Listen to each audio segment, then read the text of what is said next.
Assalamualaikum warahmatullahi wabarakatuh. Kembali lagi bersama saya, Nada Afifah Fatin. Di sini saya akan menjelaskan sedikit tentang pemahaman saya terhadap statistika komunikasi. Kali ini kita akan bahas mengenai distribusi peluang. Sebelum memulai materi, saya akan memberitahu apa saja yang akan saya bahas dalam beberapa menit ke depan. Berikut pembahasan materinya.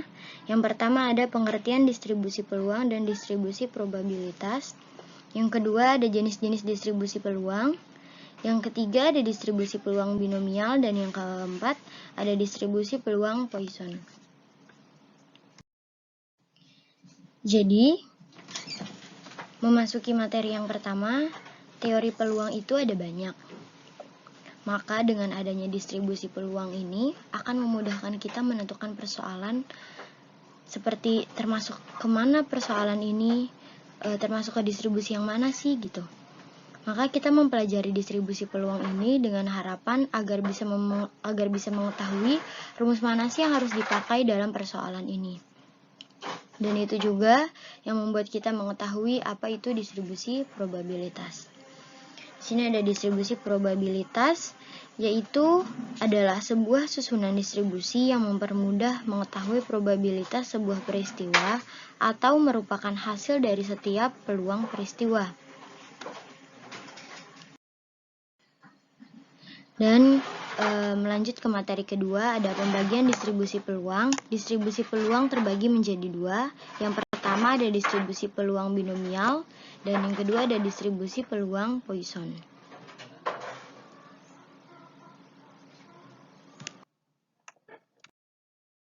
Lalu ada di sini distribusi peluang. Distribusi peluang binomial yang pertama.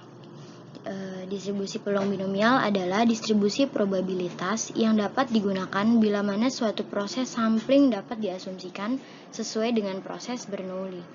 Jadi proses Bernoulli ini adalah proses yang menghasilkan dua kejadian. Jadi distribusi binomial adalah distribusi di mana peluang sukses adalah P dan peluang gagalnya adalah Q, di mana Q adalah 1 min P. Maka probabilitas sukses sebanyak X dari N percobaan adalah rumus distribusi binomialnya. P sama dengan probabilitas X itu adalah suatu kejadian dan K itu peluang sukses. Dan di sini sama dengan C itu kombinasi NK dikali P pangkat K dikali Q pangkat N dikurang K sama dengan N faktorial dibagi K faktorial dikali N dikurang K faktorial dikali P pangkat K dikali Q di pangkat N dikurang K. Untuk K-nya ini kejadiannya adalah hitungannya 0, 1, 2, 3 sampai N atau banyaknya percobaan. Seperti itu.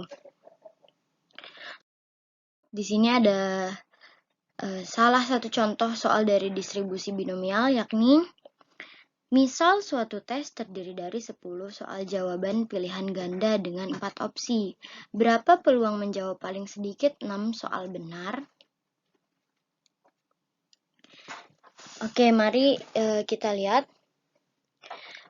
Yang kita ketahui jumlah pertanyaannya ada 10. Terdapat 4 pilihan ganda. Yang 1 benar dan yang 3 salah. Jadi maksud dari 1 benar dan 3 salah itu kan pilihan ganda ada jawaban A, B, C, D. Ada 4. Dan yang dipilih itu, yang benar itu adalah 1 dan 3-nya salah. Maka di sini P atau peluang suksesnya itu adalah 1/4. Karena 1. Dan Q atau peluang gagalnya itu adalah 3/4. Di sini N yang kita ketahui ada 10 dan X itu adalah 6.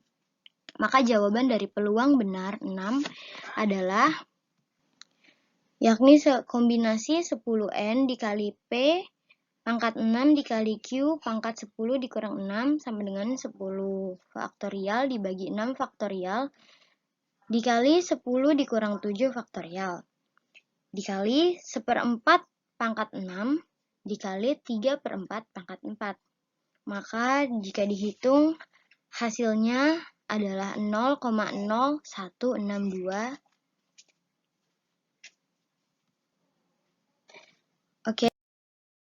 Di sini ada distribusi peluang yang kedua, yaitu distribusi peluang Paschen. Distribusi peluang Paschen adalah distribusi probabilitas yang mana parameter N atau banyaknya percobaan itu lebih besar, lebih dari 50. Sedangkan P atau peluangnya itu kecil sekali, yakni kurang dari 0,1. Lalu di sini ada ciri-ciri distribusi Paschen.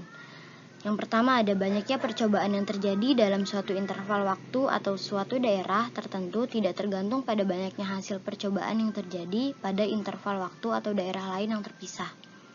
Yang kedua ada probabilitas hasil percobaan yang terjadi selama suatu interval waktu yang singkat sebanding dengan panjangnya waktu pada banyaknya hasil percobaan yang terjadi di luar waktu atau daerah tersebut. Probabilitas. Yang ketiga, probabilitas lebih dari satu hasil percobaan yang terjadi dalam interval waktu yang singkat atau dalam daerah yang kecil dapat diabaikan. Di sini ada rumus distribusi Paschen. Jumlah X dari keluaran yang terjadi selama satu percobaan Paschen disebut variabel random Paschen dan distribusi probabilitasnya disebut distribusi Poisson. Jadi, bila X menyatakan banyaknya sukses yang terjadi, nu itu adalah rata-rata banyaknya sukses yang terjadi dalam interval waktu atau daerah tertentu. Dan E itu sama dengan 2,718. Maka rumus distribusi Poisson adalah P sama dalam kurung X sama dengan E pangkat min nu dikali nu pangkat X dibagi X faktorial. Atau bisa ditulis dalam bentuk seperti ini, sama aja. Jadi di mana P atau dalam kurung X itu adalah probabilitas kelas sukses dan nu itu adalah rata-rata keberhasilan atau sama dengan N dikali P dan X itu banyaknya unsur berhasil dalam sampel atau variabel random discrete. E itu konstanta sama dengan 2,7182. N itu jumlah atau ukuran populasi dan T adalah banyaknya satuan waktu. Lalu di sini ada contoh soal dari distribusi peluang Poisson. Yang pertama ada berdasarkan pengalaman setiap mencetak 10.000 lembar terdapat 100 lembar yang rusak. Pada suatu waktu perusahaan mencetak 1.000 lembar kertas. Maka hitunglah berapa probabilitas tepat mendapatkan 5 kertas yang rusak. Di sini diketahui probabilitas yang mendapatkan kertas yang rusak itu adalah P sama dengan 100 dibagi 10.000 sama dengan 0,01. N-nya itu 1.000, nu-nya itu adalah 1.000 X 0,01 sama dengan 10. Maka jawaban dari berapa probabilitas tepat mendapatkan 5 lembar kertas yang rusak adalah P dalam kurung X itu adalah 5 sama dengan 2,71828 pangkat min 10 dikali 10 pangkat 5 dibagi 5 faktorial. Maka hasilnya adalah 0,037834 dari 5 lembar kertas yang rusak. Oke, mungkin sekian dari saya beberapa penjelasan mengenai distribusi peluang. Semoga apa yang saya sampaikan dapat dipahami tanpa mengurangi rasa hormat saya. Kurang lebihnya mohon maaf. Wassalamualaikum warahmatullahi wabarakatuh.